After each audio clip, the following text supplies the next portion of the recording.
ಪಾಪ ಭಯಂಕರವಾದದ್ದು. ಚಿಕ್ಕ ಪಾಪ ದೊಡ್ಡ ಪಾಪ ವ್ಯತ್ಯಾಸವೇನೂ ಇಲ್ಲ. ಪಾಪ ಪಾಪವೇ, ವಿಷ ವಿಷವೇ. ಒಂದು ತೊಟ್ಟಾಗಿದ್ದರೇನು, ಒಂದು ಬಾಟಲ್ ಆಗಿದ್ದರೇನು.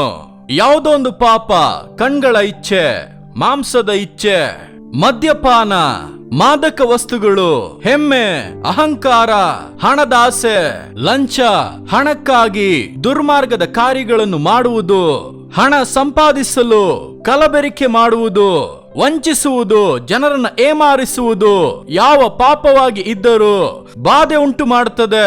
ಪಾಪ ಏನನ್ನ ಬಾಧಿಸುತ್ತದೆ? ಮೊದಲನೇದಾಗಿ ನಿಮ್ಮ ಸಮಾಧಾನವನ್ನು ಕೆಡಿಸುತ್ತದೆ.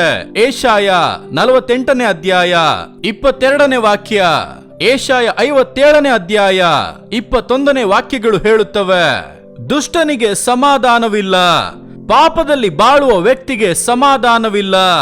ಹಣವಿರಬಹುದು, ಪದವಿ ಇರಬಹುದು, ಸಮಾಧಾನ ಇರುವುದಿಲ್ಲ. ಹೊರಗೆ ಘನತೆ ಇರಬಹುದು, ಮರ್ಯಾದೆ ಇರಬಹುದು, ಗುಂಪುಗೂಡುವ ಜನರಿರಬಹುದು, ಸಮಾಧಾನ ಇರುವುದಿಲ್ಲ. ಪಾಪ ಮನುಷ್ಯನ ಸಮಾಧಾನವನ್ನು ಬಾಧಿಸುತ್ತದೆ. ಒಳ್ಳೆ ಕೆಲಸ ಇರಬಹುದು, ಲಕ್ಷಗಟ್ಟಲೆ ಸಂಪಾದಿಸಬಹುದು, ಒಳಗೆ ನೆಮ್ಮದಿ ಇರುವುದಿಲ್ಲ. ರಾತ್ರಿ ನೆಮ್ಮದಿಯಾದ ನಿದ್ರೆ ಇರುವುದಿಲ್ಲ. ಹಗಲು ತಿಳಿಯುವುದಿಲ್ಲ. ಒಬ್ಬಂಟಿಯಾಗಿ ಮಲಗಲು ಹೋಗುವಾಗ ನಿದ್ರೆ ಇಲ್ಲ. ನಿದ್ದೆ ಮಾತ್ರ, ನಶೆ, ಇದಕ್ಕೆಲ್ಲ ಕಾರಣ ಏನು? ನೆಮ್ಮದಿ ಇಲ್ಲ. ಸಮಾಧಾನ ಬಾಧಿಸಲ್ಪಡುತ್ತದೆ. ಎಲ್ಲಾ ಪಾಪವು ಸಮಾಧಾನವನ್ನು ಬಾಧಿಸುತ್ತದೆ.